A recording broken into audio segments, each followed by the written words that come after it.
5 strategies for acquiring users on-chain. From airdrops to advertising, CoinList's Topchishvili examines the effective ways crypto projects entice crypto traders to become long-term customers. User acquisition in crypto is broken and underdeveloped. Most projects don't have a clear idea on how to acquire users, how their users interact with their applications, or where their users come from.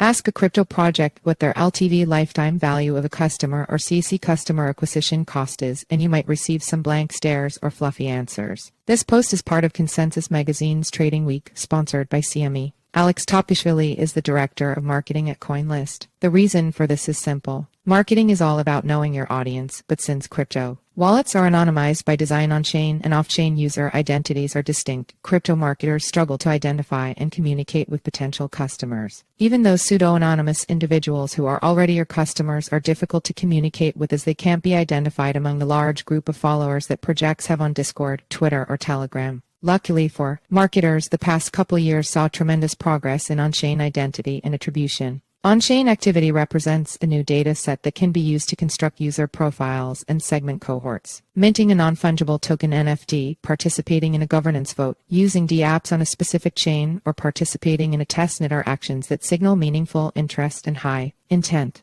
In this piece, I'll summarize the pros and cons of 5 user acquisition strategies that crypto projects might consider deploying. 1.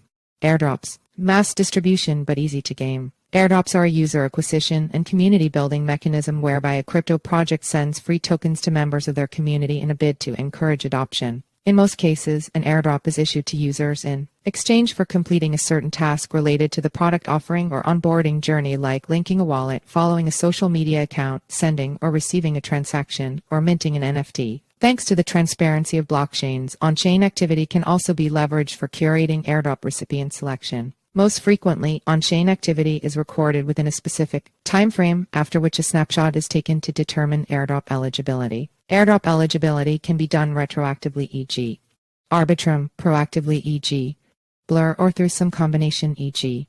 Optimism. There are 2 challenges with airdrops as an acquisition model. Similar to the blitzscaling days of Uber, Netflix, etc., it's not clear that users are interested in your product at a sustainable price point. Are users interested in your product or simply the free money? Moreover, airdrops are easy to game. Because airdrops happen on-chain, there are few reliable ways for a project to evaluate a recipient's off-chain reputation or identity. This creates 2 problems: airdrop farmers and Sybil attackers who game the system to receive outsized airdrop allocations, and unengaged users who may not be well educated on the token utility or committed to the development of the protocol. Without sufficient curation of the token recipients, airdrop tokens are often dumped immediately, causing price crashes, harm to the overall ecosystem, and little if any real user acquisition. This is well illustrated by the botched airdrop that saw many airdrop recipients of Optimism's tokens immediately selling the freshly claimed tokens, driving the price of the OP token down over 70%. 2.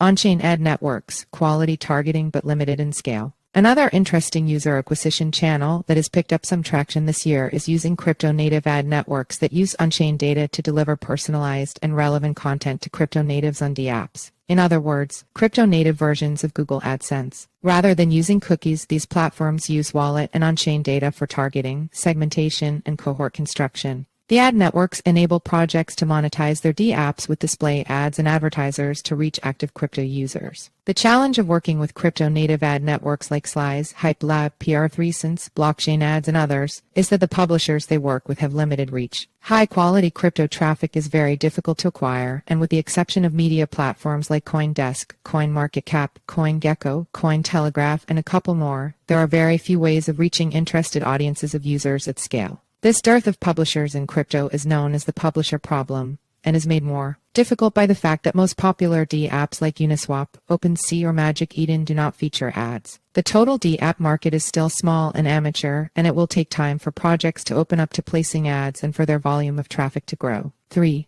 Find crypto users in Web2.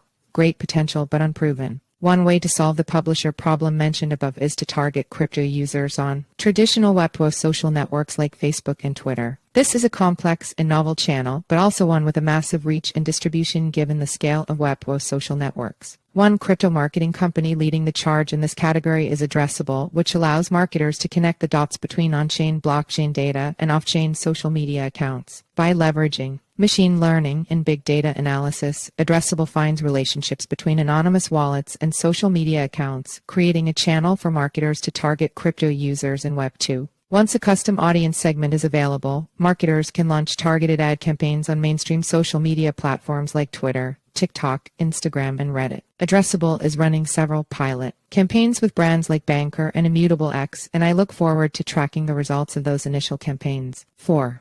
Quest platforms, low cost but poor quality traffic. Quests have grown to be the de facto native ad unit in crypto, given the lack of effectiveness in other channels. Quests are incentivized rewards campaigns on platforms like Layer 3, Rabbit Hole, and Galx that reward users with crypto when they complete specific value-add on-chain actions, i.e.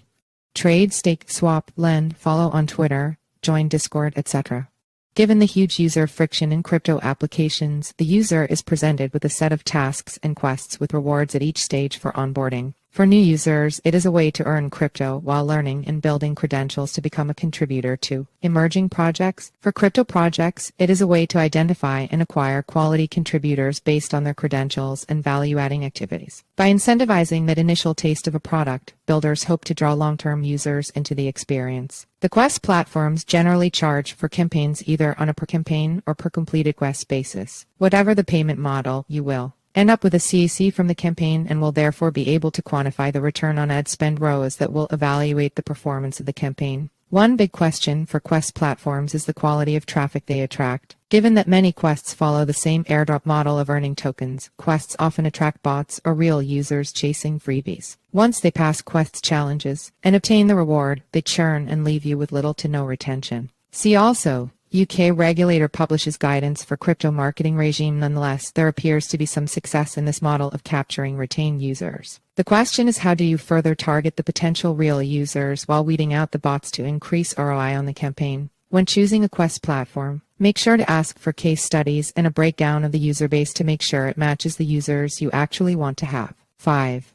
Partnerships and integrations, quality distribution, hard to pull off. Traditional tech companies have grown tremendously through large partnerships and integrations, and the crypto world has successfully adopted this strategy. In the DeFi decentralized finance world, integration with other projects is a massive growth channel. DeFi protocols are composable, meaning they can be programmed to interact with and build on one another like building blocks. This allows developers to bootstrap their own communities without having to build everything from scratch. When MakerDAO was launching DAI, their algorithmic stablecoin, their go-to-market strategy consisted of partnering with the biggest crypto exchanges for retail and institutional trading, and integrating into as many wallets and applications as possible. They achieved this with a relatively traditional business development team driving as many integrations as possible, much like Polygon is doing today. Similarly, in the crypto gaming world, a major growth channel is partnerships with guilds. A gaming guild is essentially a group of gamers that play together, share data and in-game assets, and support other gamers. Guilds such as Yield Guild Games and Good Games Guild allow new players to start playing a game by loaning them game assets that they might otherwise not be able to afford. They also help crypto games with user acquisition through scholarships, co-marketing, and other direct contributions. See also, post-FTX, Bitcoin is ready for its next chapter. The challenge with crypto partnerships is that since many projects are decentralized, negotiations take place in governance forums rather than in conference rooms behind closed doors. The transition from founders-led towards community-led governance is complicated and raises difficult questions around ongoing development, voter participation, and incentive alignment between stakeholders. It is critical that whatever partnership or integration is voted on is actually beneficial to the protocol and all its participants. Whether it's through product integrations, joint AMAs, or joint marketing initiatives, when you do have an opportunity to cross-pollinate and leverage your partner's marketing reach, make it count. CoinDesk does not share the editorial content or opinions contained within the package before publication, and the sponsor does not sign off on or inherently endorse any individual opinions.